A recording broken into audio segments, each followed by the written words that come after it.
Šodien es došos ciemos pie Dāniela, pie 21 gadus veca jaunieša, kurš ir kārtīgs eksperimentētājs. Dāniels dalīsies savā pieredzē par to, kā savā vecumā viņš ir sasniedzis to, ko viņš ir sasniedzis, par viņa trakajām idejām un to realizēšanu, un to, kā būt proaktīvam un paņemt no šīs dzīves daudz vairāk un pamanīt iespējas.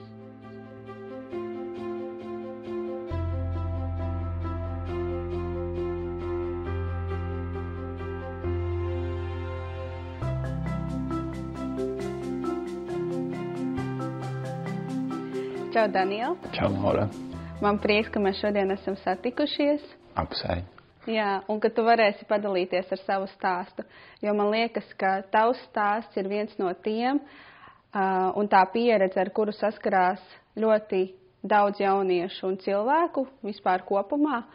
Un es domāju, ka tavs šodienas stāsts būs ļoti vērtīgs, lai saprastu, ka neskatoties uz šādiem te izaicinājumiem, tu vari uzdrīkstēties vairāk, tu vari sekot saviem sapņiem un sekot savam sirds ceļam. Tāpēc man prieks, ka mēs šodien esam satikušies un šo stāstu varēsim dzirdēt. Super, es labprāt padalīšos ar viņu un cerams, ka kādu aizķers. Jā. Tad varbūt tādā chronoloģiskā secībā pastāsti, no kurienes tu nāc, kāda ir bijusi tava bērnība. Un kā tas ir nonācis līdz šim brīdim? Ko esmu savā dzīvē darījis? Jā. Īstā savu laika līniju. Jā, savu laika līniju. Okay. Mums ir īsts laiks, īstās 21 gadi, ko tas darīju. Jā.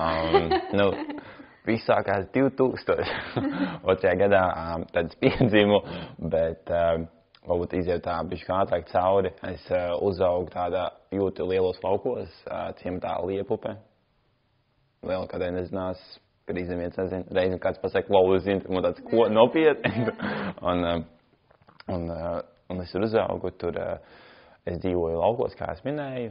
Man ir 2 vecāki, man ir brālis un māsa, lielais brālis, mazā māsa. Un tur es 3 gadus dzīvoju, pirmos 3 gadus. Man bija tāda interesanta problēma, ka es nevarēju runāt. Un vecāki saka, ka nesapratu, kāpēc. Un tad man uztaisīja mutē operācija, ka man bija kā mēle pārāk to mutēju. Es nemāku izskaidrot, es pats vēl joprojām nesaprotu, kā es nevarēšu runāt. Un tad man uztaisīja to operāciju. Un tad man vairākas gadus pēc kā es biju problēmas runāt. Vēl joprojām man ir kaut kādas problēmas izrunāt vārdu galotnes, es varbūt grūti izrunāt kaut konkrētus burtus. Un, jā, tā bija man pirmā problēma 3 gadu vecumā, jā. Dzīve sākās ar problēmu. un tad es gāju uz bērndārzu, Limbažos, pārvācos pie vecmāmas, pie vecvecākiem. Tur es arī sākās nākamā problēma. Kaut kā negāju tiešām bērnībā, jo es atrastu, kas iegāja iekšā bērndārzā. Un tur bija puišu grupiņa un meitiņu grupiņa. Bet es redzēju, ka meitiņu grupiņa spēlēja savu Lego, un es gribēju iet pie meitiņu grupiņas, bet tāpēc, ka es iet pie meitiņu grupiņas, visi puiši redzēja, viņi sāk man apsmiet. Un tur jau sākās kaut kāda dīvainā dilēma, ka es esmu nepareizā grupiņā, tagad pēkšņi vairāk neviena grupiņa man negrib pieņemt. Un es tur gāju, tur tieši neko vairāk neatceros, jau 5 vai 6 gadi. Un tas ir diezgan sen. Bet es atceros to, ka tajā vecumā es centos kaut kā iederēt kādā grupiņā, un kaut kā īsti līdz galam nesanāca nevienā brīdī. Un, es biju tik daudz citādāks. Es atceros, ka arī bērndārzā tagad viss gāja gulēt. Es biju sarunājis ar auklīti tādu darījumu. Ja es salieku puzli gulēt, tā kā par vispārēju guļu, es varēšu negulēt nākamajā dienā. Un es negribēju iet gulēt, kaut kā man tur nepatīk. Tur bija tās gultas, bija tikai 4 stāvos. Un es gulēju tikai 3. stāvā. Un tās gultas iebīdījās iekšā. Un man bija vienmēr sajūta, kā man iebīdīs iekšā. Un es teicu, es negribu iet tur gulēt. Un jā, tas bija man bērndārs. Un tad jūs piemēram, stāstīt arī tālāk, jā.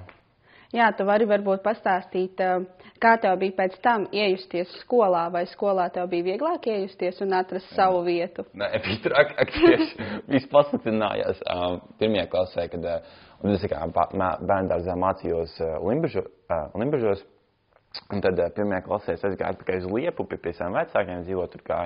Tur gāja Liepupes tie brīdi vidusskolā, tagad pamatskola. Un es atceros, ka 1. dienā es arī eju uz skolu. Un mans brālis, viņš gāja kaut 5 klases augstāk, viņš klausās dāmā, tur būs tas džeks, ej pie viņiem klāt, un tu viņus iepazīs, un tā kā viņi būs labi cilvēki. es piegāju klāt, nebija īsti labi cilvēki, kaut kas nesanāca, neatceros jau vairāk kas, bet arī iegāju iekšā klasē, atkal pirmais iespējas bija kaut kāds nepareizais, sāk runāt ar nepareizu cilvēku, visi cilvēki to redz, un tajā brīdī, ja tu citādāks, tev apsmēj. Un kaut kāds... Kas bija tavs citādums jau tajā laikā? Es biju nedaudz apīgs, biju ļoti īs.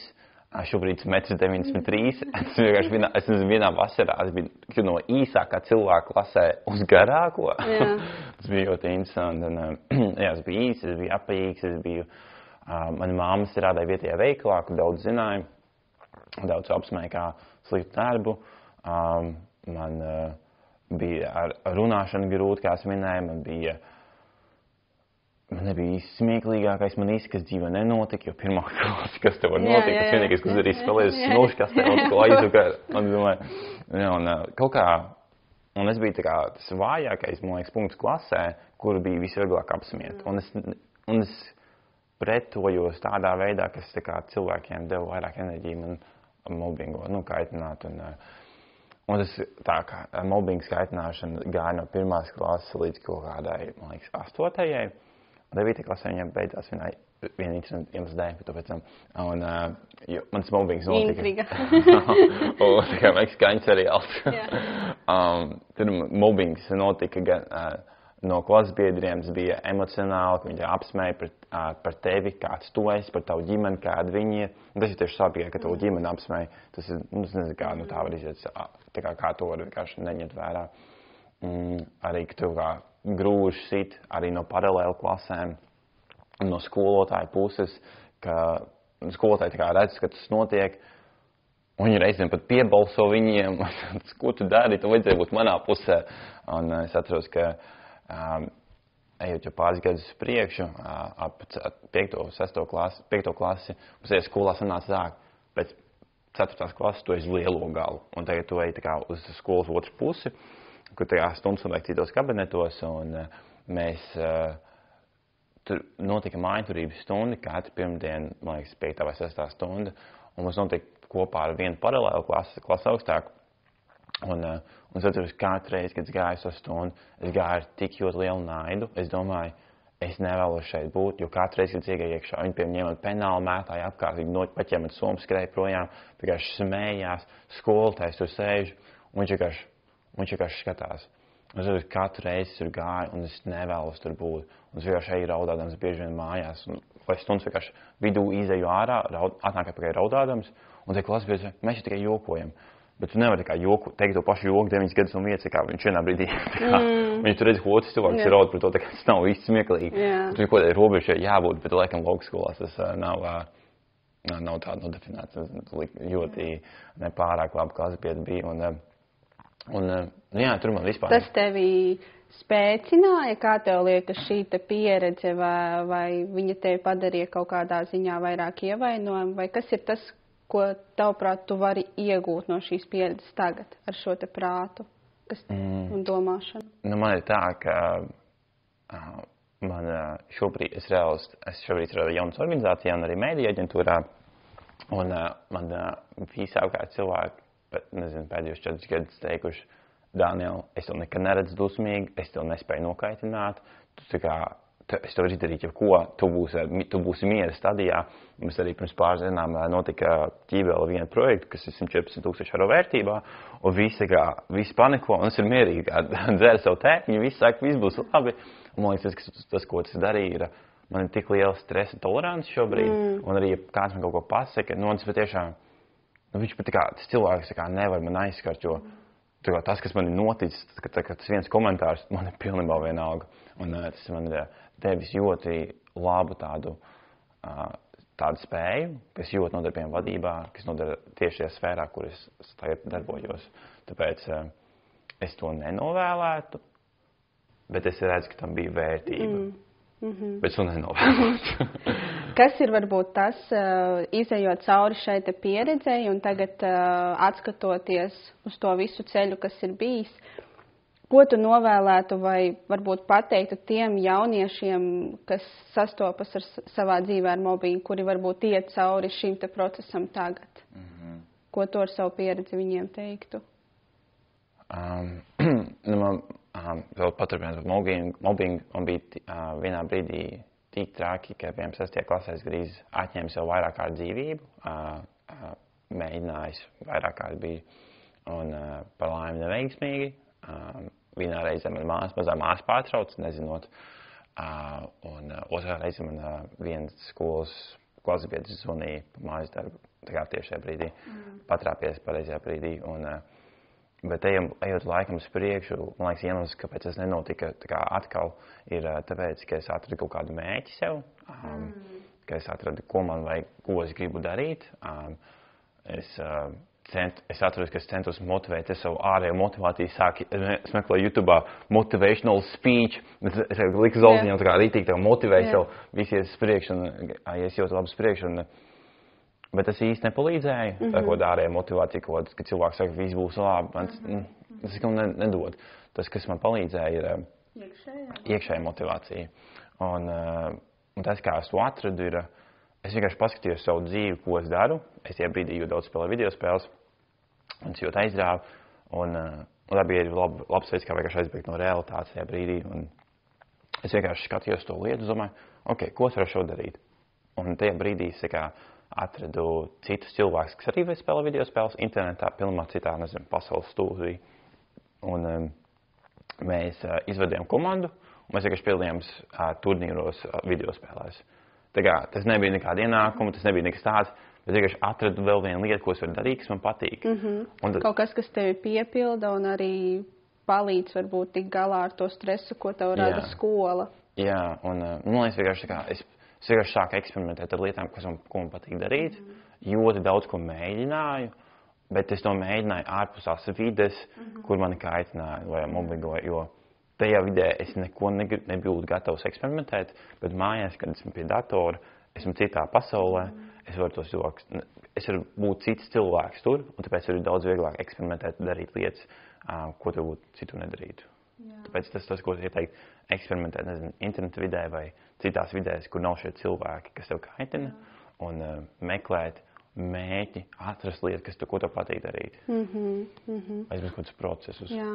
Man par to vidi gribās arī tā varbūt pajautāt, vai varbūt tāpat precizēt, ka laikam tā vide, kas mums ir jāmeklē, ir tā drošā vide. Un tavā gadījumā tā varēja būt šī te vide, kur tu spēlē videospēles, jo tu jūties droši, tevi tur nekaitināja, tu tur varēja būt jebkas, kas tu vēlies, un tas radīja kaut kādu iekšēju drošības sajūtu.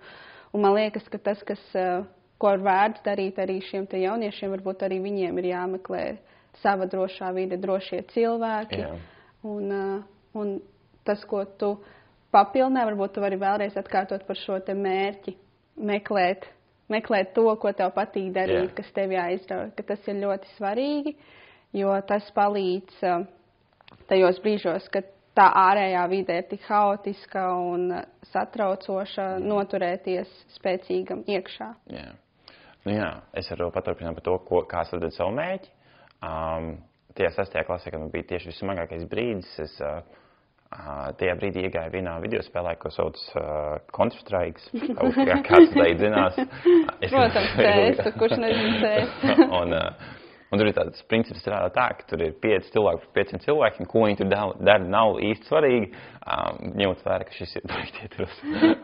Bet tas princips tāds, tu ieej spēlē, tev komandā ir vēl 4 cilvēki, tu ar viņiem var komunicēt, un tu cīnies pret 5 citiem cilvēkiem. Manā komandā tajā brīdī parādījās viens čelīts, kurš veido video spēles, un viņš man stāstīja, cik viņam ir sarežģīti dabūt cilvēkus priekš viņu video spēlēm.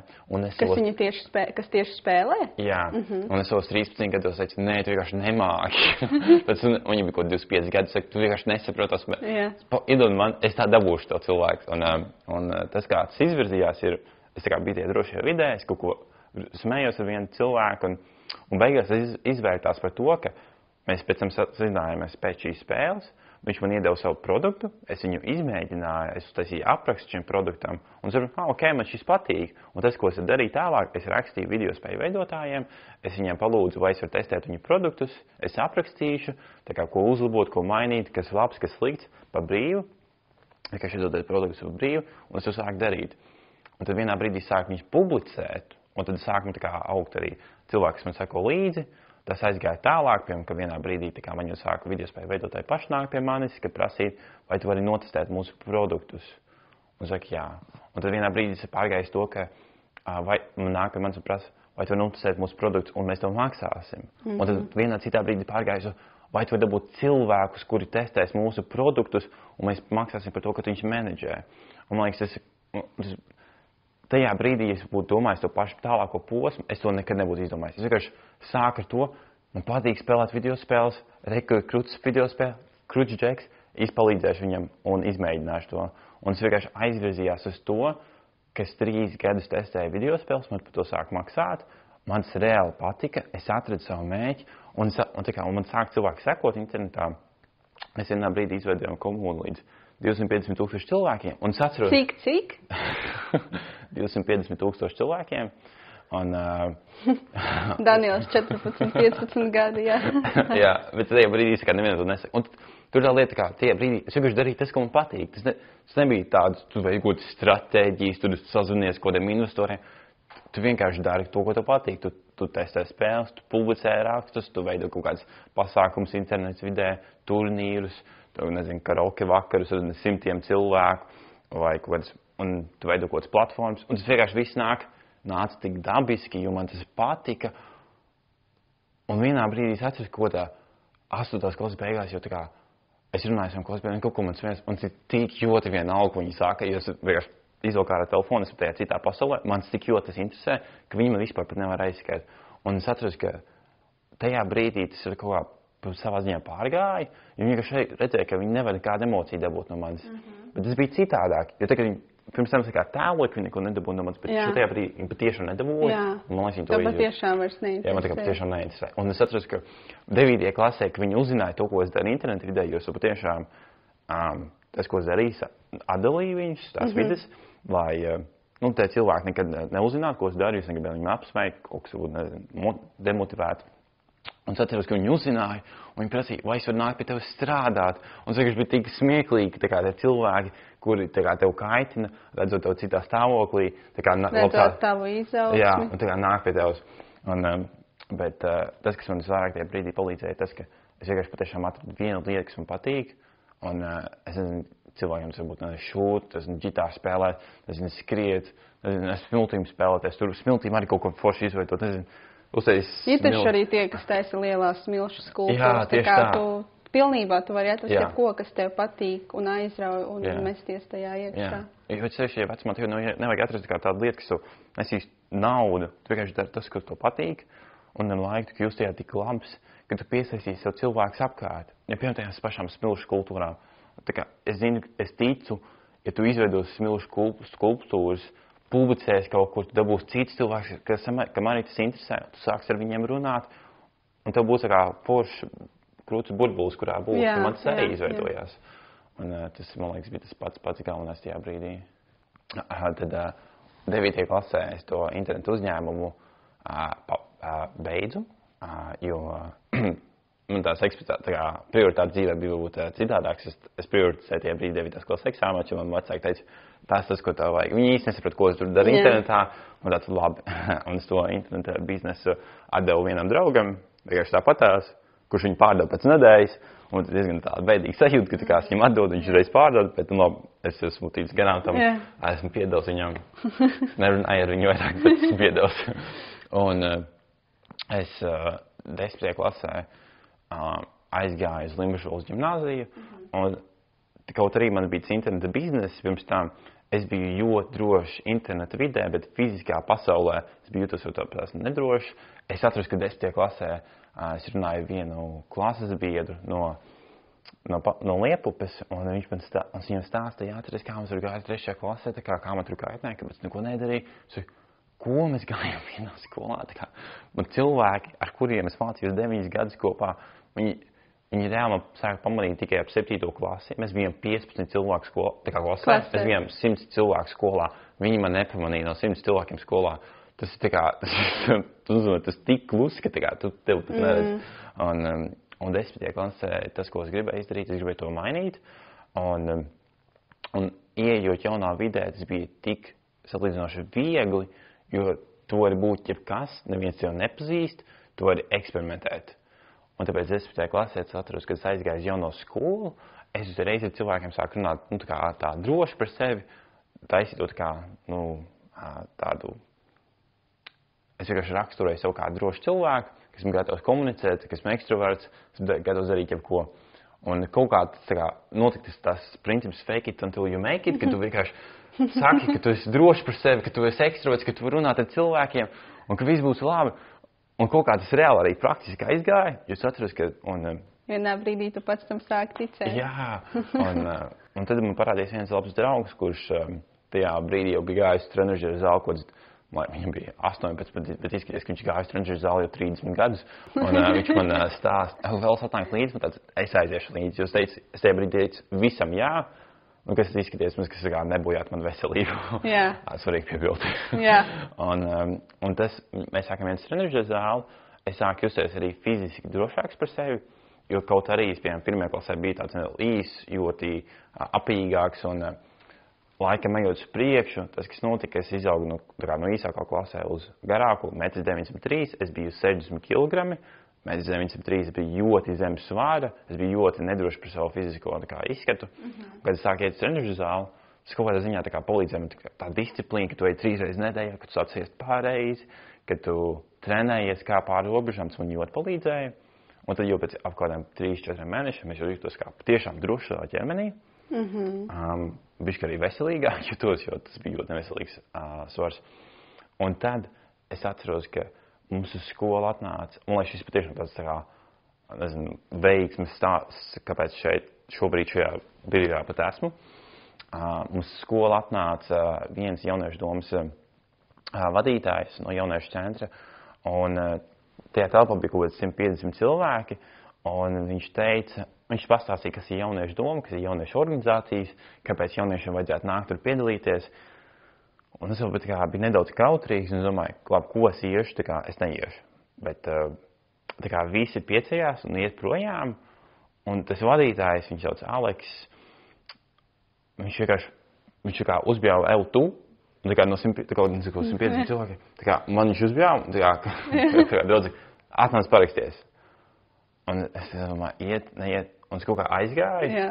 Un es patiešām tāds veiksmes stāsts, ka viņš uzbjāva tieši man, nevis nevienam citam. Un es aizgāju, un viņš pieraksties. Un es nezinu, kas tur būs. Mēs taisām pasākumus, tūlīt būs Heloveens, tu esi palīdzēt taisīt pasākumus. Es nemāku taisīt, nekas iemācīšu. Bet es nezinu, vai es gribu. Tu gribēji, tur būs ēdiens. Es nezinu. Man jāmācās, mācīsies tur. Un viņš kā brīvprātīgi piespiedu kārtā man aizvilkt tur. Un, kas nedaudz atrunāja, ka tie brīdī tā jauniešu centra telpas bija bāriņtiesas mājā. Likās, es tā nedrošu vidi. Bet es atceros, ka es tur aizgāju uz tām telpām. Un viņš patiešām man grīz kā mentors katru nedēļu jautāja, kā man iet. Mums bija sāk parādīties kaut kāda struktūra, ka mēs katru nedēļu sazvanamies, tiekamies ar jauniešiem, veidojam pasākumus, un tas patiešām deva man kaut kādu tādu, tas pacēla man ego, tas pacēla tādu drošu pārliecību par to, ka es varu reāli kaut ko īstenot, jo mēs bijām tādi forši jaunieši, kas nākuši kopā, kaut ko gribam īstenot, neko nemākam, nezinām, kā to darīt, bet mēs gribam kaut ko darīt. Un tad mums bija savu brīdi, kā tēcis, kurš nāk klāt, saka, daram šitā, vai arī, kā jūs gribat attīstīt idejas, palīdzēšu jums attīstīt. Un viņš patiešām ļoti ievilka tajā jomā, viņš patiešām pacēla man pašpārliecību, un tad jau tas aizgāja kā ritentiņš, kas tajā brīdī sāk darboties kaut kādā sarkanajā krustā, Eiropas jauniešu parlamentā, citās organizācijās, un es vienkārši sapratu, ka man tas patīk. Un iesāku kaut kā izmēģināju, labi, man tikai kā piespiedu izmēģināt, pēc izmēģināju, un tas man aizrāva, es iegāju tie iekšā, un man liekas, ņemot vērā to pagātni, es vienkārši gribēju es atradu vienu liekas man patīk, un es gribēju tik ļoti tur izsisties, ka man arī sanāca izsisties. Un tad vidusskolas laikā es tur sāku darboties kultūras namā, skolā pašpārvalde. Es izmantoju visas iespējas, ko es redzēju. Es redzēju kādu iespēju, es tur gāju, es tur biju, es aizgāju. Es tik ļoti izmantoju visas iespējas, kas izmēģināju, man liekas, Limbažos visas iespējamās draudzes, jo tur bija kaut kādi jauniešu pasākumi, un tāds es eju, es neesmu kā reliģisks, es eju, un es eju kaut kādu interesantu perspektīvu uz citu cilvēku domāšanu un tam līdzīgi. Un tas man ļoti palīdzēja nākot jau tuvāk uz šodienas brīdi, kad vidusskolās tik daudz ko izmēģināju, tik daudz ko darbojos, jo tās prasmes, ko tur attīsti, ir, piemēram, nezinu, tu gribi uztaisīt Halloween pasākumu Limbažiem. Tas uzzīmē ka, un tie brīdis neliekas tik sarežģīti, jo tāds cilvēks vada tikai pa vienam procesam cauri. Tas nav tāds izveido pasākumu 500 cilvēkiem. Kā soli pa solītim, jā. Atradam telpu, kur mēs taisīsim pasākumu. Atradam telpu, tas super. Izveidam afišu, kad notiks. Izveidam afišu. Izveidam kādu plānu, ko darīsim. Piesaistam cilvēkus. Tu domā par solītim priekš, tu nedomā par to grandiozo, milzīgo bildi. Ka tūlīt apgāzīsi, nezinu, Latviju, šis būs Latvijā lielākais pasākums. Un būs Delfos, TVNetā, būs TV3, visur. Tu domā par maziem solīšiem, un tas man ļoti palīdzēja. Vai tev tas palīdz arī šobrīd dzīvē? Jā, jo tas arī, kā es domāju, kad piemēram kāda stresēna situācija, ka es domāju par solītiem, ja piemēram liels mērķis, sadalām to pa soļiem. Un tā ir lieliski lieta, kas arī noņem no stresu. Tad tur attīstīt prasmes kā mārketingu, kā cilvēku vadību, kā finanšu piesaisti. Bet tajā brīdī tas likās kā forša lieta, ko tu dari. Tas bija viss. Un tad es beidzu vidusskolu. Un ļoti interesanti liekas, ja notika vidusskolas laikā, kad es atradu tās lietas, ko man patiešām patīk darīt ārpus skolas. Es vienkārši pamanīju, ka esmu daudz priecīgāks, lai man skola bija daudz foršāka. Un es pamanīju, ka manas atzīmes reāli arī gāja uz augšu. Jo atnākot uz 9. klasē, man liekas, man vidēja atzīme bija kaut 6. 10. man bija kaut kāds 7. 11. bija 8, un 12. bija jau kaut kāds 9,3, ka tās atzīmes patiešām auga, tāpēc, ka es vienkārši kļūtu dzīves priecīgās. Es biju atradzis, ko es gribēju darīt. Vismaz tajā brīdī. Kas ir mainījies jau. Tu pats jūties labāk sevī, līdz ar to, es domāju, arī viss tas mācīšanās process bija daudz aizraujošāks un arī netik stresēts, jo... Jā, es tam pilnībā piekrītu. Un tu vienkārši tu zini, ko tu gribi darīt, tāpēc tu jūties priecīgs. Bet to ir tik daudz vieglāk teikt, nekā realizēt. Jo es arī gribētu tāds būt. Bet, ja es sev to teikt 5. klasēm un tāds, Daniela, ko tu stāsti? Un tad atnākot uz Rīgu, tas, kas notika, arī vidusskolā vienkārši, tik daudz, kas tur notika, vidusskolas laikas arī dabūju daudz foršus kontaktus. Un līdz šim dzīvē, man liekas, es saprotu, ka tā ir pats svarīgākā lieta, tie kontakti, kas jau apkārt, tie foršie cilvēki. Jo atnākot uz Rīgu, es biju iepazinies ar pāris cilvēkiem jau Rīgā no Limbažiem, kuri bija atbraukuši uz mūsu pasākumiem, un viņi man ievilka kaut kādas viņu klubiņos un jauniešu klubiņos. Un es atnākot uz Rīgas, sāku studēt Latvijas Universitātē starptautisko ekonomiku un komercdiplomātiju, ko es vairāk nestudēju pēc gada. Un es arī paralēli sāku strādāt kā brīvprātīgais organizācijā klubs māja, viņam ir forša nometne, viņi man ievilka iekšā, saka, bija tāds izmēģināja, patika, eju iekšā. Un tad tu tāds eksperimentētājs izklausies. Jā, es sapratu arī tas, ka to, ko man patīk visvairāk darīt, tagad domāju par darbiem, un arī iemesls, kāpēc es gāju uz universitāti, jo sapratu, ka man nav konkrēta profesija, ko es gribu darīt šobrīd. Tas vienkārši bija tāds nedaudz duo, bet es sapratu, ka man patīk mehānika. Es zināju, ka es nezinu, kādas profesijas man patīk vai kādas jomas man patīk, bet sapratu, kādi procesi man patīk. Man ļoti patīk eksperimentēt, man ļoti patīk strādāt pie produktiem, kurus varu ar eksperimentiem izmēģināt, kas ir labi strādāt, kas slikti strādās, var arī kā piesaistīt cilvēkus.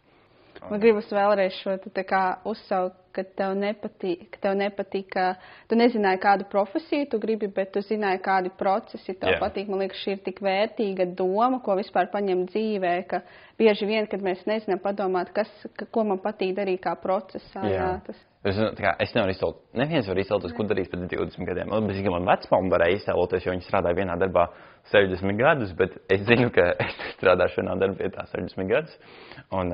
Es arī tagad nesen runāju ar citiem saviem kursbiedriem, bijušajiem. Es arī viņiem jautāju, kādu procesu tev patīk, jo viņi meklē šobrīd darbu. Es nezinu, ko es gribu strādāt, jo es skatos kaut kādu, es gribu strādāt ekonomikā vai diplomātijā vai kaut kādā kurus gribi strādāt, man nav ne jausmas. Un tad atgriezies pie jautājuma, kāda procesa tev patīk, un tas tev palīdzēs ieskicēt, kuras jomas tu vari atķiksēt, kuras tev interesēs. Un, jā, un tad es sāku darboties klubs māja, un atkal tas, ka es atradu lietu, kas man patīk, un es gāju visiem 110% tur iekšā. Un to pamanīja kāds cits cilvēks, man attiecīgi tāpēc piedāvāja tur darbu, kuru sāku strādāt. Paralēli tajā darbā viņi pamanīja, ka es, ņemot vērā, ka man tas patīk, es atkal attiecīgi gāju visiem 110%. Un tajā brīdī man izvirzīja uz Latvijas jaunatnes padomi, kas ir tāda organizācija, kas Latvijā pārvalda visas jaunatnes organizācijas biedrības lielākoties. Un viņi mentorē to organizāciju vadītājus, viņi palīdz viņus lobēt pašvaldībās, Saeimā, Eiropas līmenī. Tā es ņem dažādas materiālus, pārstāvu Latvijas jauniešu. Un man tur izvirzīja kā valdes locekli.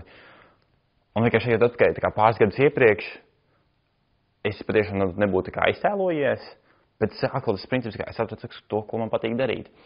Un tur arī atceros, ka man bija tāds brīdis dzīvē, man liekas, pirms 2 gadiem, kur es tiku kā tur valdes loceklis.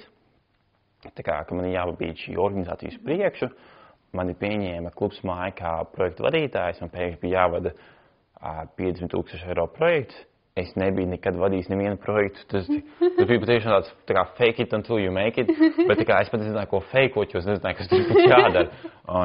Un tad arī paralēli tur es iestājos kaut kādās, es konsultēju tādu aģentūru ISPA par to, kā veidot Erasmusus Latvijā un kā piesaistīt jauniešus. Un tas bija tā kā 3 tik abstraktu tālos procesos, ka es nesapratu nekur, ko es daru. Es katru dienu nācu mājās, un man vecāki prasīja, tad nav, ko tu dari? Un es teicu, es patiešām nezinu, bet es jūtu, ka ja visi iet uz priekšu, kaut kas notiek. Tā kā es attīstos, bet es nezinu, kur es attīstos, bet kaut kas notiek. Es mācos jaunas lietas.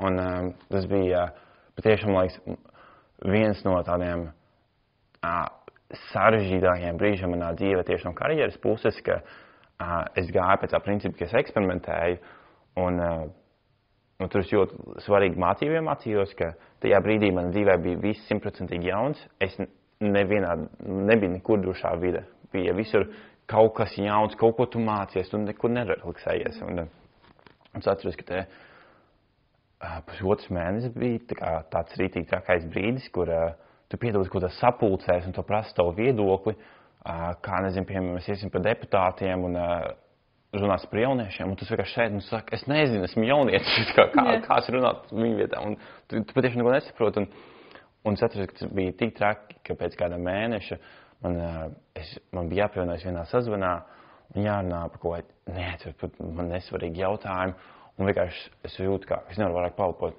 es domāju, kas notiek, man bija patiešām sajūta, kas mirstu, es sāku zvanīt savam tētim, viņš necēja, es domāju, ak, Dievs, ir reāli nomiršta. Es zvanu savai mammai, viņa necēja, es zvanu savai vecmammai.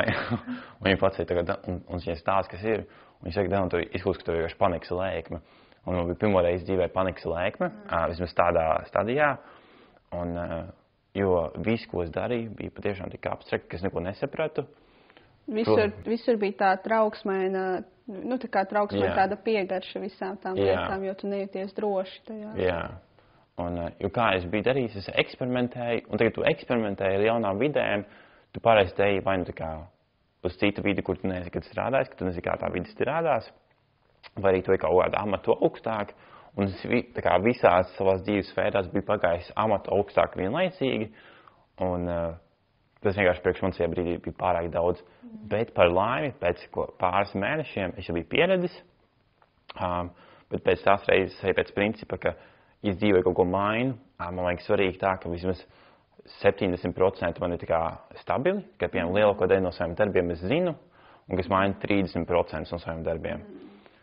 Man liekas ļoti tādā ziņā veselīgāk tas ir pret sevi un daudz tā mīlošāk, ka tu saproti, ka tu spēj funkcionēt un riskēt un eksperimentēt, tad, kad tev ir kaut kāds arī pamats zem kājām un kaut kāda stabilitāte arī tajā, ko tu dari. Jā.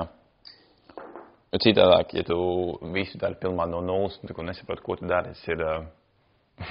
tu vari to darīt. Tas ir, vienā brīdī noteikti jau kāds ir jādara, jo tagad tu lec augšā pa karjeras kāpnēm, tie ir parasti sarežģītāki amati, bet tad ir svarīgi vismaz, kad, nezinu, ja tu ārpus darba, nezinu, trenējies, spēlē video spēles, kad tu spēlē tās pašas video spēles, un tu nelec ārā no rāmjiem, tu tikai paliec citur stabils, kamēr tu citur esi nestabils.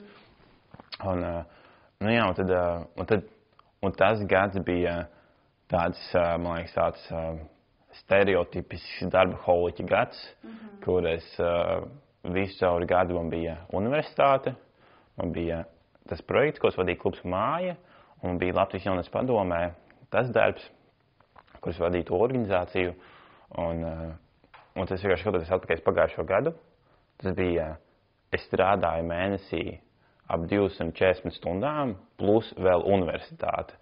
Tas nozīmē, ka tu reāli strādā, tā kā tu piecēlies 9, tu piecēlies 7, tu ej gulēt 11, un tu visu tā kā no rīta līdz vakaram tu vienkārši rukā.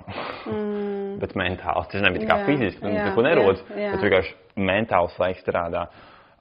Es to nedarīšu nekad vairāk savā dzīvē, bet skatoties pagājušo gadu, un es joprojām domāju, kāpēc man tā bija, kāpēc es tik ļoti gāju to, ka man vajag konstanti kaut ko darīt, un es sapratu vairākas lietas. Es sapratu, ka man bieži vien nepatīk palikt savām domām. Man nekad nav tā, ka es vienkārši apsēžos un neko nedaru. Man bija tā, ka es apsēdos, man vajadzēja telefonu izlikt ārā. Vai es apsēžos, un tā kā man vajag runāt ar cilvēkiem, es nevaru būt ar savām domām. Un tad es to darīju, palīdzēju meditāciju kādu brīdi, un tad es domāju, ok, bet tas nav vienīgais iemesls. Un tad es tā kā analizēju savu bērnību, un es sapratu tajā brīdī, ka mans tēvs arī ir darbaholiķis, un es rītīgi tā kā biju iemantojis to no viņa. Un tad es kā gāju runāt ar viņu, tad mēs to problēmu atrisinājām. Tad es sapratu, ka man nav tā kā jābūt tādām kā viņam tajā sfērā tieši.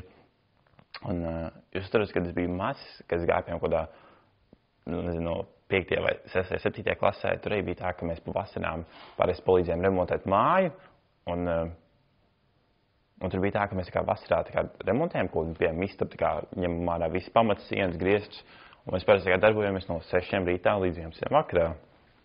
Un man tas bija pieņems, ka tas ir normāli, ka tie vecumā tu to dari, tas kā tu nečīkst, tu vienkārši to dari. Un tad es saprotu, ka tas nav normāli, ka tā kā vajag atpūsties, un tad arī jau caur tam es arī sapratu to, ka man liekas, ka visi cilvēkiem patīk būt ļoti efektīviem. Man liekas, cilvēkiem patīk, man patīk tā kā izdarīt savu darbu ļoti labi. Un tagad saprotu, ka var izdarīt savu darbu ļoti labi, tad es kaut ko tādu patīkamu sajūtu. Man liekas, kas man tajā brīdī varbūt trūka, ka es darot tos darbus, tu dabūtu patīkamo sajūtu, un tu gribi vienkārši vairāk viņus ņemt.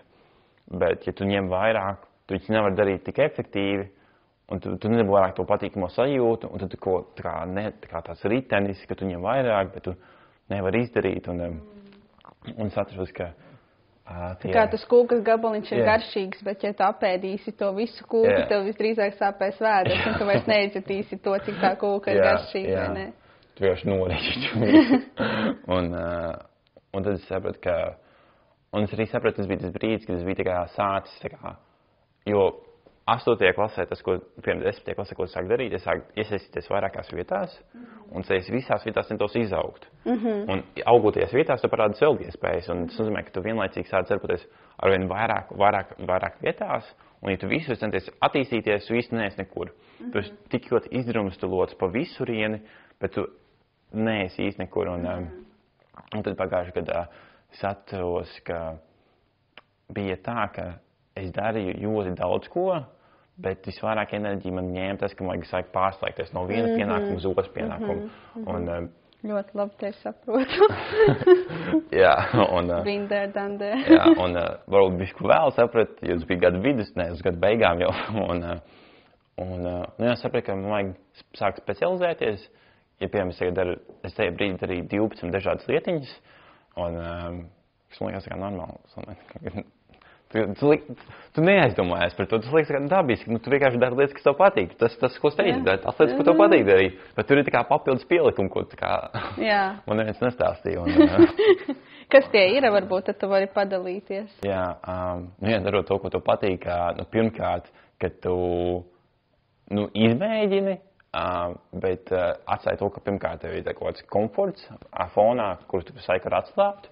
Tas ir viens. Otrs, ka, ja tu eksperimentē, atceries, ka eksperimentiem arī jābeidzās, ka viņam vajag ja tu saproti, es šitu izmēģināšu, piemēram, ģitāru spēlēt, labi, bet atceries, ka tev cik aizņems dienā laiku, un cik ilgi tu izmēģināsi, 3 mēnešus, un pēc 3 mēnešiem tu sev pasaki, vai šo turpini, vai es neturpini. Tu turpini, ko tu viņiem no savas dzīves, jo tu nevari vienkārši krāmēt visu tur iekšā un cerēt, kaut ko jau satilps, kā viss sajies pa plauktiņiem. Un arī tas, ko sapratu vēl bija, ka ir ļoti svarīgi, ka tu rūpējies par sevi, ka tu ne tikai un vienīgi uz karjeru, kur ir nauda, ka tu nedomā tikai un vienīgi par izaugsmu, tu nedomā tikai vienīgi par sevi. Tā kā, ka tu dari vairāk lietas paralēli, es nezinu, argumenti kā iet viens pēc otrs nedaudz, bet ka tu varbūt skaties uz savu dzīvi kā tādu lielāku kopumu, kur nav tikai karjera, bet arī citas tavai dzīvē svarīgas lomas un sfēras, piemēram, attiecības vai ģimene vai veselība arī. Jā. Veselība nevar parūpēties, ja tu strādā 240 stundas mēnesī. Tas ir šausmīgi. Bet tas, ko es šogad sāku darīt, ir, ja pagājuši gadu es tur darīju, bet vienlaicīgi esmu ļoti rāds pēc tiem sasniegumiem. Ja mēs veidojam vairākas festivālus, mēs tur taisījām aktivitātes, konferences, visu kaut ko, bet es to neatkārtotu. Un tagad, ejot šogad janvāri, man bija tipiskā jaunā gada rezolūcija. Šis gads mums citādāks. Bet man parasti tā rezolūcija sāks septembrī, jo tad viņi sāk darīt līdz jaunajiem gadiem, un tad esmu motivēts, un tad man apkārt parādās vēl visādi motivētie cilvēki, kurš tagad saka, es mainīšu savu dzīvi, tagad ir papildus kaut enerģija, lai turpinātu to darīt. Un tas, ko es sev nomotivēju, ir, ka ja pagājušais gads bija vairāk uz karjeru veltīts, šis gads vairāk uz sev veltīts. Un tad es pirmos 4 mēnešus šogad nestrādāju, jo ņemot vērā, ka es pagājuši gadu tik ļoti biju pārslodzē, un bija kaut kādi iekrājumi, es paņēmu bezdarbnieku pabalstu, vienkārši atpūtos, un es atrastu, ka pirmā nedēļa es reāli nogulēju 13 stundas katru dienu, es pamostos, un es vienkārši nesapratu, ko darīt. Un es arī atceros, kad es pamostos, man nav ko darīt. Bet tā ir tā ideja šim. Man nav ko darīt. Tu vienkārši sēdi. Un tu domā, ko darīt? Un sapratu, neko. Tu vienkārši atpūties. Es domāju, kas ir atpūsties? Kā tas ir? Un, man Tavs prāts, kurš ir pieredis funkcionēt 12 virzienos vienlaikus, viņam tagad tāds pasaka stop. Jā, un varbūt tā ir tā dīvaina problēma, bet es patiešām nezināju, kā apstāties, un pirmās nedēļas man bija tik grūti pierast pie tā, ka es neko nedaru. Un ka tas ir labi neko nedarīt tik pa laikam.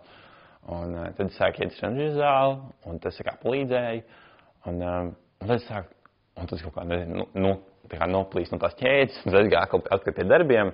Un tad sāk saviem draugiem visiem sāk pēkšņi taisīt kaut kādas ballītes. Es sāku, tur kaut kas notiek, es tev palīdzēšu.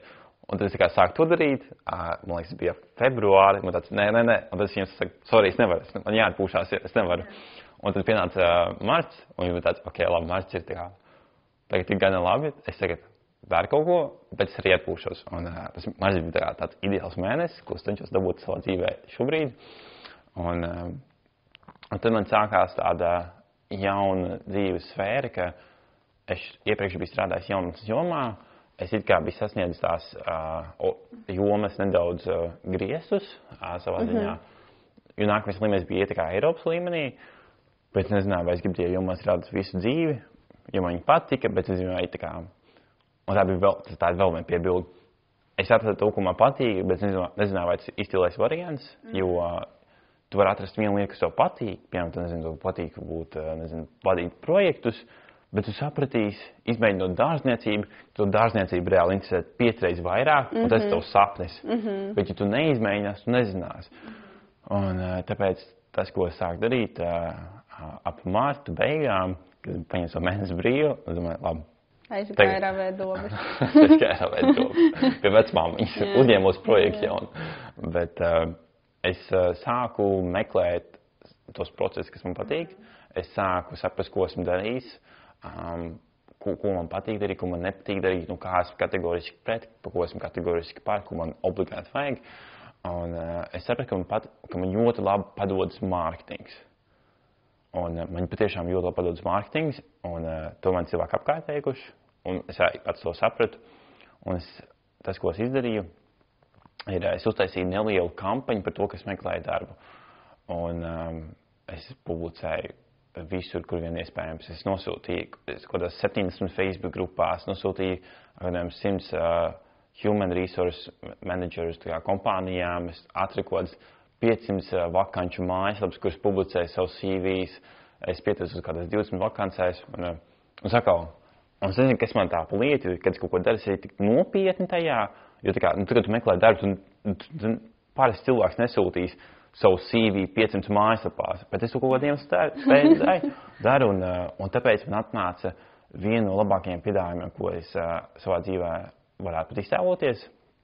Jo šobrīd tad man atnāca piedāvājums no tādas vienas aģentūras, kas ir pasaulē otra vērtīgākā aģentūra. Viņi ir, man liekas, 18 miljardu vērtībā, un man liekas, wow! Bet ne tikai tāpēc, ka... Tāpēc, ka tu biji proaktīvs. Ļoti proaktīvs. Man liekas, tas ir kaut kas tāds, kas mums cilvēkiem būtu jāuzņemās darīt vairāk, ka tad, kad mēs kaut ko gribam, mēs nedaram to minimumu, bet mēs daram vismaz solīti vairāk, lai to sasniegtu. Jā, un tas ir lieta visur. Visur, tā kā darba meklēšanā, iespēju meklēšanā, vai pat dzīvokļu meklēšanā. Es pagājuši ceturtdienu meklēju savu jaunu dzīvokli, un, jo man māsa ievācās Rīgā parīt, un viņiem pirms pusotras nedēļas pateica, sorry, mēs šeit nevarēs palikt, un man tikai jāpalīdz savai mazai māsai. Un, jo viņi nav kur Rīgā palikt, tad viņi dzīvos Rīgā, un viņi nedzīvo zem tilta, es maz negribu, lai viņi dzīvo zem tilta. Un tas, ko es izdarīju, es atkal kļuvu proaktīvs, un kas meklēja dzīvokli, un tas, ko es atkal darīju, es publicēju kādās 80 Facebook grupās, es atradu kādu reģistru ar visiem cilvēkiem Rīgā, kuriem ir 1500 kvadrātmetru īpašums. Es atradu visus nekustamā īpašuma aģentus, es visur publicēju, es rakstīju kādām mājaslapām, kas publicē īpašumus. Es reāli izskatīju nedēļas laikā kaut 2500 variantus, un ja man tie kriteriji bija ļoti specifiski, tāds ideālā gadījumā ap Agenskalnu, 600 eiro, 2 izolācijas istabas, izskatās gan labs. Ļoti tādi specifiski kritēriji, un ņemot vērā, ka tagad ļoti daudz cilvēku meklē dzīvokļus, tu nevar viņu ir ļoti grūti atrast dzīvokli. Bet ņemot vērā, ka es biju tik proaktīvs, ceturtdienās visur publicēju, piekdien es saņēmu kaut kāds 10 piedāvājumus, sestdien es dabūju vēl kaut kāds 20 piedāvājumus, svētdienā es apskatīju 2 dzīvokļus, pirmdien es apskatīju vēl 3, otrdien es parakstīju jau līgumu, trešdien es jau biju gadījis fiziski ievācies, ceturtdien es jau biju ievācies. Un vienkārši tas, ka patiešām, ja tu kaut ko reāli vajag, tu uzliec savu termiņu, nedēļu, un tu patiešām iespējams. Go for it, jā. Bet tas nav iespējams, ja tu dari 20 lietas vienlaicīgi dzīvē. Svarīgi piebildu, jā. Svarīgi piebildu, jā.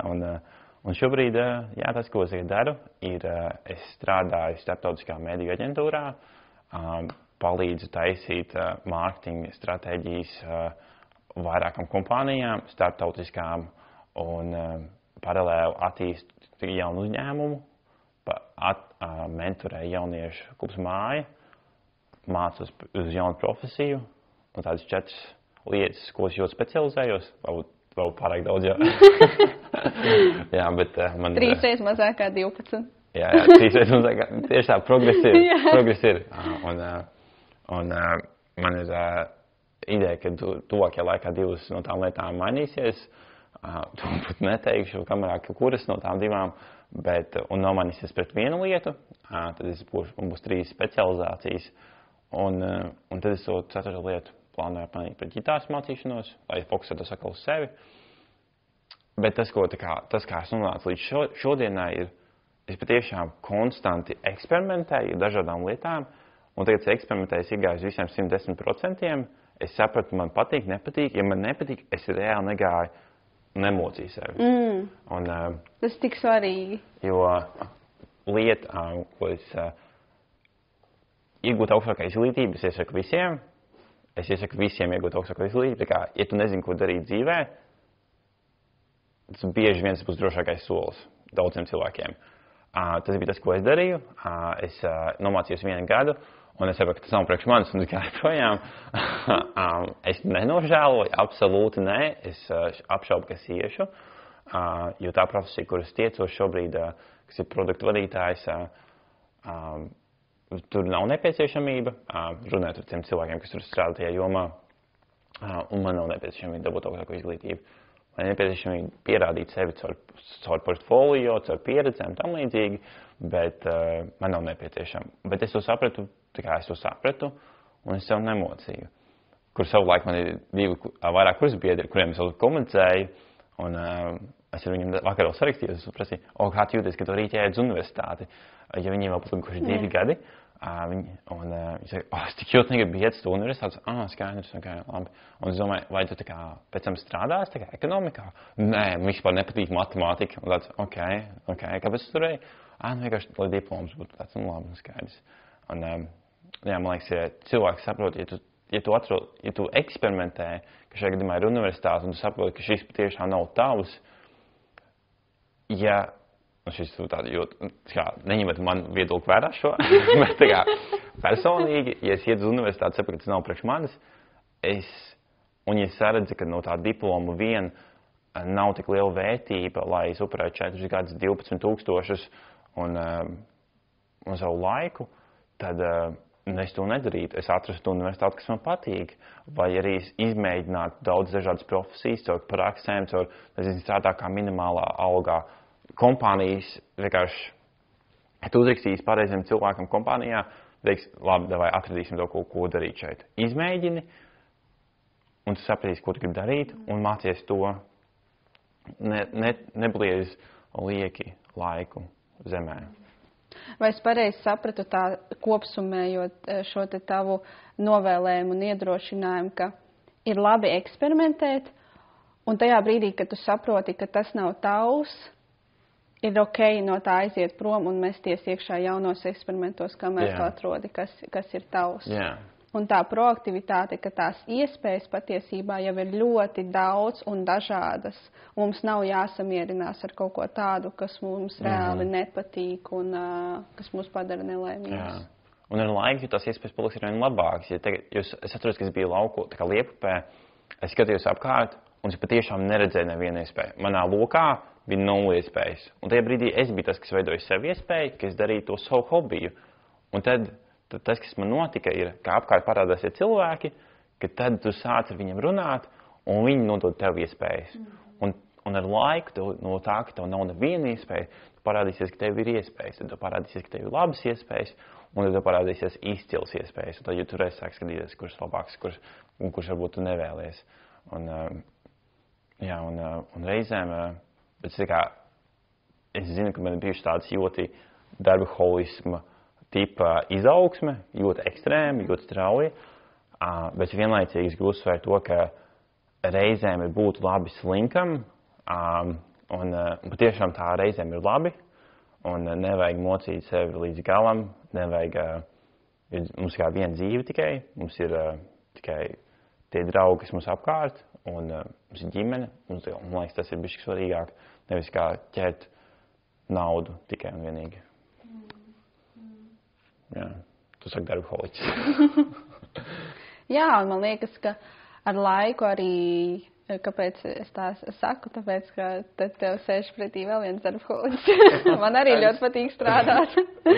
Un tas, ko es sapratu priekš sevis, ka meklēt un eksperimentēt, kā strādāt efektīvāk, kā strādāt mazāk un saņemt to pašu atalgojumu, lai es varu savu enerģiju veltīt ģimenei un visām citām lietām. Un vēl ko es priekš sevis pati sapratu, ka katra mana diena šobrīd jau daudzu mēnešu garumā sākas ar laiku sev.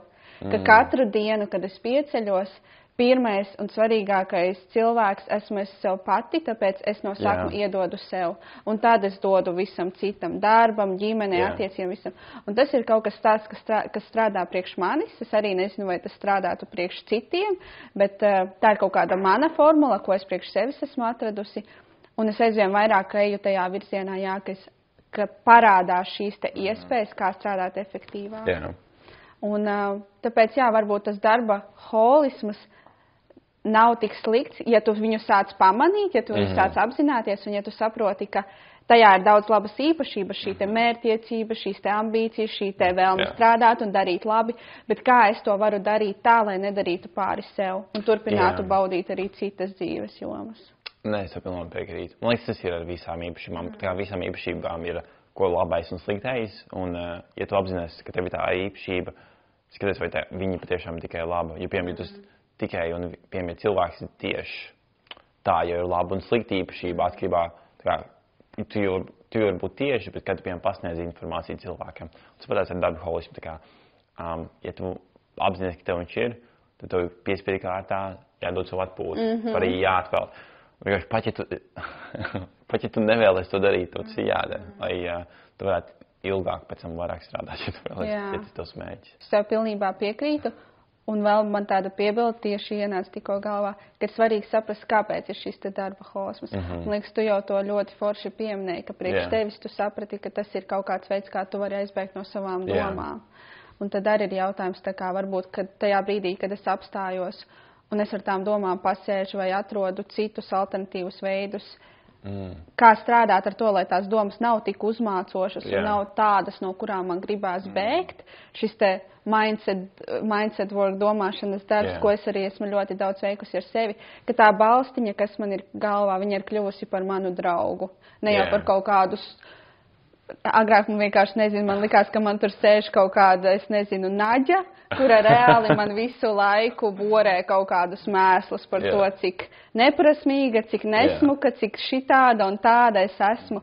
Bet tagad šī te naģa, viņa ir kļuvusi par manu draudzeni, kura mani atbalsta un kura mani čīro, un kura tajos brīžos, kad pat ienāk kaut kāda tā sūdīgā doma, ļoti ātri palīdz man to mainīt un saprast, ka šis jau īsti nepalīdz. Un tad, kad tas notika, man sanāca īstenībā daudz vieglāk atslēgties arī no darbiem un arī sēdēt tajā klusumā vai vispār palikt vienai, jo tās domas vairs tevi neēda nost. Jā, es pilnīgi piekrītu. Tas, ko es darīju, lai man palīdzētu sākt meditēt, un man liekas, tā ir vienkārši tāda lieta, ko cilvēki, es ieteiktu jebkuram, vienkārši, jo mēs es neapzinājos to līdz vienam konkrētam brīdim, ka es visu laiku pat neapzināti bēgu no domām. Un tu visu laiku kaut kur esi, tu visu laiku esi pie telefona, tu kaut ko visu laiku dari, bet kad tu reāli neko nedari. Un neko nedarīt ir ļoti veselīgi, tas ir ļoti veselīgi tam prātam. Un tagad tu neko nedarīsi, tu dzirdēsi savas domas, savu prātu, un reizēm tas ir ļoti veselīgi, nepatīkami, it sevišķi, ja to neesi ilgu laiku darījis, bet man liekas tāda ļoti vērtīga un dziedējoša lieta, ko darīt. Absolūti, jā. Jo tā patiesība, no kuras mēs nevaram aizbēgt, ir tas, ka tas cilvēks, kurš vienmēr mums būs līdzās, jebkur, lai kur mēs ietam, mēs no viņa nevarēsim aizvērt, esam katrs mēs pats sev. Un ir ļoti svarīgi izveidot ar sevi tās attiecības tādas, lai tev negribās bēgt pašam prom no sevis. Tu daudz stāstīji par savu pieredzi šeit, Latvijā, un tavu tādu ceļu jaunatnes jomas attīstībā, bet es noteikti ticu, ka tev, kā tādam jaunietim, kuram patīk eksperimentēt, ir bijuši arī kaut kādi tādi, teiksim tā, nestandarta eksperimenti vai pieredzes, kas varbūt ir tevi kaut kā mainījušas vai ietekmējušas vai ar kurām tu labprāt padalīt? Es labprāt padalīt uz vienu pieredzi, kas man pozitīvā veidā traumēja. Es 11. Man palika 18 gadi, es, man liekas, biju 11. klasē. Es tikai biju iebrauc arī mājās no viena Erasmusa, kas notika Nīderlandē, un es saprotu, ka man ļoti patīk Nīderlanda. Tas bija 11. klasē. Un tad tajā vasarā no 11. līdz 12. klases, es domāju, es gribu šajā vasarā kaut ko trāk izdarīt. Un tajā vasarā man ienāca 2 idejas. Es paskatījos uz Latvijas karti, pārēt pār Latviju. Es domāju, labi, tā ir viena ideja. Es likās vienkārši fenomenāli pārēt pār Latviju. Kurš to ir izdarījis? Es pārēt pār savai dzimtajai valstī. Un otra ideja bija aizbraukt uz Nīderlandi, uz vasaru, bez naudas, bez plāna, viens pats un skatīties, cik tālu 2 mēnešu laika var izsisties. Un tas veids, kā šo izvēli veicu, ir es neieteiktu vienam to veikt, ne, tas strādā. Tas strādāja priekš manis. Es uzmetu monētu, uzkrita Nīderlandi, un es pēc nedēļas nopirku biļeti uz Nīderlandi. Es aizdoju uz Nīderlandi, un izcēlus tas Nīderlandē, tev kontēja 100 eiro bija, un tev nav plāna, un tas viens pats, ko tu dari? Tūlīt būs bezpajumtnieks svešā valstī. Un tas, ko es darīju, es ielidoju, man liekas, bija kaut 8 no rīta, un es pieteicos visur vakances, kur viens varēja. Es nosūtīju savu CV visur, man CVs bija tukšs, tur bija drīzāk tāds, man nav pieredzes, pēc man gatavs darīt jebko. Un tad 2 mēnešu laikā, vienkārši pārskatīšanas pārtiem tiem galvenajiem kas tur notika, es nostrādāju kaut kādās 7 darba vietās, es nodzīvoju 6 dzīves vietās, es vienu brīdi dzīvoju kopā, šis varbūt tas, ko nevarēs likt projektēji, es vienu brīdi dzīvoju kopā ar cilvēku, kurš... Ok, labi teikt. Es dzīvoju vienu brīdi kopā ar cilvēku, kurš bija draglords, kurš pārdeva narkotikas narkotika dīleriem. Es to nezināju tajā brīdī, es nelietoju narkotikas, nekad neesmu lietojis, nelietoju tajā brīdī, kaut arī man kaimiņš tāds bija. Es nodzīvoju tur kaut kādas 2 nedēļas, tas vienkārši bija kaut kāds kultūras šoks, ka tāds cilvēks reāli eksistē. Tad es domāju, labi, es ietu mainu dzīvesvietu, ja man nepatīk tur būt. Tad es nomainīju dzīvesvietu pēc viena citu čalīti, kurš acīm redzot apzaga banku klientus, viņš šobrīd ir cietumā. Man kaut kā baigi nepatīk cilvēkiem, kur es dzīvoju Nīderlandē, bet tur bija tāds, man nebija daudz naudas, un es vienkārši ķēru tās iespējas, kur vien palikt. Un tad es vienā brīdī atradu tādu foršu vietiņu, kur bija visi ģēdzīgi cilvēki. Un tur arī, kas par negadībām notika, man tur grīz nozaga 2 reizes, es netīšām grīz prostitūtu vienā reizē neplānot, es nezināju, kas tas notiks. Tas nenotika par laimi beigās, tas bija nelegāli, tas dīvains stāsts arī tur es strādāju tos 2 mēnešus, kādos darbos tik es nestrādāju. Es strādāju, man liekas, kādos darbos, ko darba inspekcija pat neatļaut. Es strādāju vienā brīdī papīra fabrikā, kādās 3 noliktavās, es strādāju kādā ražotnē. Es vienā brīdī nostrādāju 2 nedēļas vistu fabrikā, jo es gribēju saprast, kā es strādāju vistu fabrikā. Es jau kļuvu par vegānu pēc tam uz kādiem pāris mēnešiem. Es tur strādāju 2 nedēļas, un saprotu, ka es nestrādāšu vairāk nekad. Un pēc tam, starp tām 2 nedēļām, tajā svētdienā, es biju aizgājis uz vegānu pikniku, un cilvēki man prasa, ko es kādā ikdienā daru, un es strādāju vistu fabrikā. Visi momentāli nopietni un vairāk, ka man, tie darbi, tās dzīvesvietas, tie darbi, konstanti mainījās, jo tas, ko es darīju, es eksperimentēju, un man nepatīk, un uz tiem pēdējiem 2 mēnešiem bija tā, ka es biju aiz lielāku pilsētu, un tagad es strādāju visu fabrikā, es uzliku savu lielu tādu mēķi. Man, pirms es braucu prom no Nīderlandes, man jāatrod tāds viens patiešām jēdzīgs darbs, kurš labprāt strādāt. Un tad es sāku iet uz kādiem piknikiem, es sāku iet uz dažādiem pasākumiem, kur cilvēki vienkārši tikās. Un braucot prom no Nīderlandes, man bija darba piedāvājums strādāt restorānā, kā mārketinga asistentam. Man bija piedāvājums strādāt skolā, kā skolotāja asistentam, un man piedāvāja viena IT kompānija apmācību par IT projektu asistentu. Un tas vienkārši tāds tiešām pierādījums, ka tā kā pat aizbraukt uz svešu valsti bez nekā, ja tu esi pietiekami motivēts sisties cauri, ka tu sasniegsi to, ko tu gribi darīt, un tas man iedod tādu draivu pēc tam reāli dabūt darbu, ko es gribu darīt. Un pēc, es atceros, ka aizbraucu septembrī uz vidusskolu, un tāds es mācīšos no rīta līdz vakaram. Es negribu tos darbus darīt, jo patiešām es nejūtos kā gandarīts tajos darbos. Un es vienkārši visu gadu vienkārši konstanti mācījos, es attīstījos. Un tagad es gribētu teikt, es atradu darbus apmēram, kas man interesē. Un arī uzņēmējdarbībā, kas man interesē. Un tas man deva tādu labu motivātoru. Parādīt, kā tu negribi. Jā, un sapratu, ko es patiešām negribu. Un tas bija ļoti vērtīgi.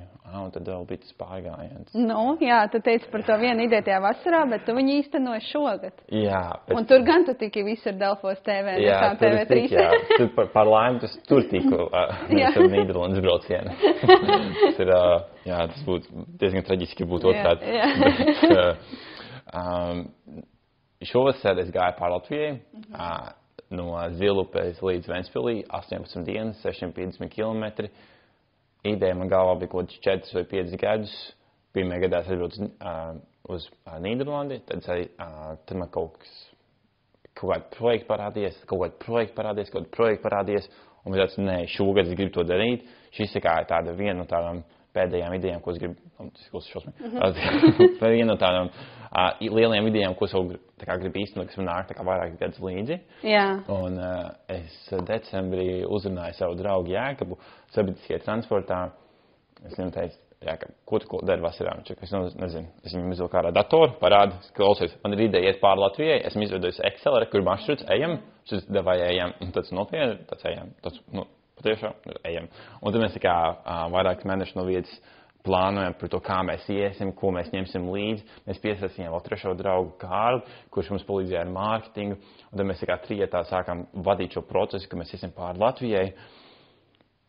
Un tad pienāca tas brīdis, ka mēs reāli gājām pāri Latvijai. Tur tik daudz dzirdēs, ko stāstīt. Tas vēl podcastu sezonu uztaisīt par to. Bet situācija bija tāda, ka bija pienācis pārgājiens, es nebiju trenējies. Man bija jāiet 18 dienas, katru dienu gadījis kā maratons jānoiet. Jēkabs, viņš bija tikko noskrējis maratonu, viņš katru dienu brauc arī 20 kilometrus, viņš jau, nezinu, trenējies no 2 gadu vecuma, nezinu, kaut kādās sporta aktivitātēs, kaut ko es nezinu, kā eksistēja, un viņš bija rītīgs. Un es biju trenējies pirms pusgada. un tad mēs sākām iet, es atceros, ka pirmā diena, kaut 40 km jānoiet. Mums uz muguras 15 kilogramīgi somas, un tu vienkārši ej, ārā 28 grādi, un tu vei, un es saprotu, ok, es nogāju 1 kilometru, mēs nogāju 5 kilometrus, tas man aizņem kādu stundu, man šis būs jādara vismaz kaut kādas 120 reizes. Un es vienkārši domāju, ak, šausmas, kā, un ar to cilvēku? Man jau problēmas, bet vienkārši mēs gājām, man bija emocionāli, es biju norūdīts, es biju emocionāli, teicu, esmu gatavs iet pāri, man bija mērķis, es gribēju pārēt pāri Latvijai, lai tas būs tāds foršs stāsts, ko nezinu, kādreiz bērniem stāstīt, vai kādreiz, vienkārši pierādījums sev, ka es varēju izkāpt tik tālu no komforta zonas, un man liekas, vienkārši tāds foršs bucket listā čeksīs būs, un kur savukārt Jēkabam bija vairāk fiziski viegli, un tad es viņus emocionāli motivēju, viņš man fiziski vilka, un tad mēs, un arī tās problēmas, kas mums tur radās, ka mēs pārgājienu laikā mēs ejam, mums parādās tūznes, pēdas sāp, saites sāp, mums ikri sāk sāpēt, saites gadīs plīst, pleci, vienkārši nobērsti no somām, saules dūriens grīz parādās, apdegumi, jo mēs nemācījām pirmajās dienās līdz saules krēmu. Pietiekami labi, mēs tur vēders nepatīkams palika, jo mēs ēdām ēdienu, ko mēs pirkām lielveikalos. Un tas bija tā kā fiziski, man liekas, es pat nezinu, es reāli tiku traumēts visos sistēmos veidos fiziski, tā kā es pat nezināju, ka daži no tādām traumām var parādīties, bet nezinu, ka tāda lieta eksistē. Un tad bija arī tā, ka pie kaut kādas 8. dienas, kad mēs ejam, man liekas, mēs gājām uz Rīgu. Mums sanāca iet gar Rīgu. Un pie Rīgas mums jau bija tik ļoti viss sāpēja, ka mēs burtiski nevarējām nolikt kāju pie zemes, ka tā nesāp. Es jau kaut kāds 12 km vienkārši kliboju, un es tā kā nevarēju pat kāju pielikt pie zemes. Un Jākavam bija tieši tāpatās, un tad mēs iegājām Rīgā, un mēs dabījām konsultāciju ar traumatoloģijas galveno ārstu. Un viņš vienkārši paskatās uz mūsu kājām, viņš saka, skaidrs, parāds kaut kā skaidrs. Nu, klausies, Džek, tev problēmas ar asinsvadiem tagad, ja tu turpinās kaut kas pārplīsīs, tev izskatās, ka saitulīt pārplīsīs. Tas, ko es ieteiktu, ir ņemt pauzi uz 1 dienu, un tad skatīties, un tad turpināt. Mēs paņemām dienas pauzi, kas nebija plānota, bet mums bija kritēriji. Mēs bijām iepriekš pirms pāri gājām izrunājuši kritēriji, kuros mēs ņemsim pauzi dienu vai beigsim. Vienīgais kritērijs bija, ka mums kāds slimnīcas gudrs ārsts to pateiks. Aptiekārs mēs neskaitījām. Jo mēs katru dienu gājām pie aptiekārēm, un mums šādu traumu, ko mums darīt, ņem atpūt, tā nav opcija. Mums jāiet līdz Ventspilī. Mēs to sakam Latgalē. Kur jūs esat līdz Ventspilī? Latgales pilsētņā. Ko? Jums mašīnā ar kājām, tad mums nedara pauzi. Kas stipri? Tev nākamais labākais risinājums. Mums nav īsti neviens citu risinājumu, izņemot atpūtu. Pamēģināt šo, neesmu dzirdējis, kā tas strādā, bet varbūt mums palīdzēs. Un tur bija koncentrāk, ka tu centies savu ķermeni salabot ātrāk, nekā viņš saplīst. Un tu konstanti, tu esi tik tādā enerģijas izsīkumā, jo tev nav enerģija doties uz priekšu, tev viss sāp, emocionāli tu esi pāriguris, tu esi blakus ar čali, ar kur tu pavadi katru rītu, dienu, vakaru, nakti kopā. Un jums jau ir beidzis par ko runāt, un jūs sākat pamanīt, ka jums ir tik daudz atšķirības, un ko jūs nesat izrunājuši. Un mums arī bija tā, ka mēs skatījām 15 dienas no rietas, katru dienu kādā brīdī strīdējāmies. Pēdējās 3 dienas mēs bijām gandrīz kā labākie draugi, bet jā, jūtam, ka beigas būs klāt. Es nezinu, mēs bijām laimīgi par otru cilvēku, vienkārši, ka mēs drīz būsim prom no tā otru cilvēku. Un tas bija, un atceros, ka mēs arī beigās iegājām Ventspilī.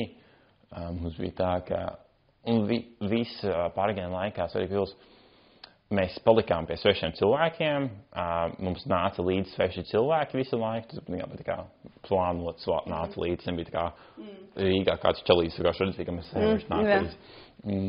Un mums piesaisties mēdī, jo mēdījiem ir kā ieinteresēja tas, ka tas stāsts, ka mēs ejam pāri Latvijai, mēs vēl pie svešiem cilvēkiem, mēs aicinām cilvēkus līdzi, mēs vācam ziedojumus. Kam jūs vācāt ziedojumus? Mēs vācam ziedojumus tādai organizācijai MOT, kas palīdz jauniešiem, kuriem skolās ir mobbings. Viņi cenšas to Latviju novērst. Un statistika vēl Latvija ir pirmie vietā pēc mobbinga rādītājiem visā Eiropā. Mums Latvijā ir lielākais mobbings visā Eiropā. Tas ir skumīgi, tas ir šausmīgi. Un mans draugs Jēkabs, viņš vāc ziedojumus jauniešiem, kuri cieši no autisma, jo viņam māzes dēlam ir autisms, un viņš redzēja, kā tas notiek, kāds ir praksē. Un mēdījiem cienīsēja. Un tad viņi tikā mums sekoja līdz kādā brīdī, viņi mums zvanīja, bija intervijas, un tikām visi kaut kur, bijām panorāmā, un vecmāmu redzējām, un tad Stanils redzēja to šorīt panorāmā, ko tur darīt. Un ieiet Ventspilī, mēs bijām tik priecīgi, jo tu 18 dienas patiešām vienkārši konstanti sev moki, tu esi laiku ar savu domām, tu reāli, tu sasko saki sev liek vēl vienu soli. Un tā tu saki, kaut 600,000 plus sojas vēl vienu. Es kā pateikt, vēl vienu reizi, 6 miljonu reizi šausmas. Bet es dabūju savāds mēs sojas visu gadu ietvaros, priekš visu gada. Bet pašā, kad mēs iegājām Ventspilī, mēs bijām tik priecīgi. Un arī bija tas, ka mēdī bija klāt, un tur bija televīzija, un viņi filmēja to, ka mēs ejam garām Ventspili zīmē, un tas gandarījums, ko tas sasniedz no tā lielā piedzīvojuma. Mums mēdīs aiziet atpakaļ, mums vajag atkal vēl vienu kadru priekš pašām Nu, kur Vēņas pils, un tā priekš televīzijas, un tad, un tad mēs tā kā ejam 5 reizes turp un atkārt, tā kā pilnībā sabojāja, un mums bija tāds, labāk nevajadzēja aicināt nevienu, vajadzēja divatā aizvadīt šo brīdi un neteikt nevienam, kur update atziņu. Bet, tas bija tāda lieta, kas man liekas, mentāli ir ļoti norūdījusi, pagājis mēnesis tieši, kurš atgriezos no pārgājiena, nav neviena fiziska trauma. Esmu šobrīd, man liekas, gatavs pat noskriet kā pusmaratonu, diezgan mierīgi. Un pārdienu laikā tur sanāca būt tik daudz ar domām, kas tiešām ļoti nokristalizēja, ko es gribu darīt savā dzīvē. Jo tu vienkārši reāli visu laiku domā, un tu galvā izej cauri visiem jautājumiem, kas ir sakrājušies dzīves laikā, un tu vienkārši pats atbild viņiem. Un tas man ļoti palīdzēja. Kas ir varbūt tas, ko tu tādā noslēgumā vēlies arī pateikt citiem cilvēkiem, kuriem ir sapņi, ambīcijas, mērķi, vēlmes, bet viņi baidās, varbūt viņiem ir kaut kādi sarežģījumi dzīvē, ko tu no savas pieredzes un no tām mācībām, ko esi guvis, vēlētos nodot citiem? Tā vienā teikumā, jā. Jā, pamēģināt, tas pēc vienā teikumā. Nē, tu vari droši arī garāk. Pirmais, kas nāk prātā. Pirmais, kas nāk, vienkārši dari. tas brutāli, vienkārši dari. Atceries atpūsties. Jā, atceries atpūsties, tas ir svarīgi. Bet, jo tas, kā es šobrīd domāju, kā uzņēmējs, vienkārši, ja tu vēlies kādreiz veidot, šobrīd esmu ļoti uzņēmēju vidē, un tāpēc man tāds mindsets ir, bet tur ir tā, tu vēlies kaut ko izmēģināt, tu reāli to dari tagad, un tā kā tu dari to minimāli. Piemēram, tu vēlies, nezinu, izveidot auto mazgāšanas biznesu, un tas, kā tu to sāc, tu ej uz ielas, vienkārši redz kādu netīru mašīnu, tu pieeji pie saimnieka, pasaki, es tu nomazgāšu mašīnu pa 5. Tas, kā tu sāc. Tu vienkārši sāc minimāli, tu noliekas, tu lielais grandiozais mēģis, tu sadali pa maziņiem punktiņiem, izātri pašu minimālo veidu, kā sākt, izmēģini to, pamēģini nākamo soli, saprot, vai patīk, nepatīk, dari nākamo lietu. Un, ja tu nezini, ko darīt, vienkārši mēģini kaut ko. Jā, dari, nezinu, iet Facebookā, paskaties kaut kādi tuvākie eventi, nezinu, atrod jebkādu kaut ko, reliģija, nezinu, dziedāšana, dejošana, es pat nezinu, jebko atrodi un pamēģini to vietu. Tur tu atradīsi cits cilvēks, ar citām pieredzēm, tu dzirdēsi, ko viņš ir darījis, un tu būs tāds, es varētu to arī pamēģināt. Un tad atkal būs tas lielais grandiozos mēģis, ko tu gribi pamēģināt, ko tas cilvēks darīs, sadali mazajos punktiņos, izmēģini, patīk, nepatīk, un tu sapratīsi. Tas ir tas, ko es ieteiktu, izmēģināt lietas. Un pavadīt laiku ar ģimeni. Jā, tas ir arī svarīgi tieši tā. Jā, super. Paldies visiem, kas noklausījās šo sarunu, un man liekas, šis ir tāds foršs pierādījums, tavs stāsts, kā mazi cilvēki var gāzt lielus vecumus. Jā, tieši tā. Un tā otrā lieta ir tiešām tā, ka fake it till you make it. Reāli. Jā. Tu tikai nekad nezinās pietiekami visu. Un nebaidīties, uzdrīkstēties, pamēģināt. Jo, ja tev nesanāks vai nepatiks, tu vienmēr vari pamēģināt vēlreiz. Jā. Vai pamēģināt kaut ko citu. Jā. Tā kā, paldies tev. Jā, paldies tev.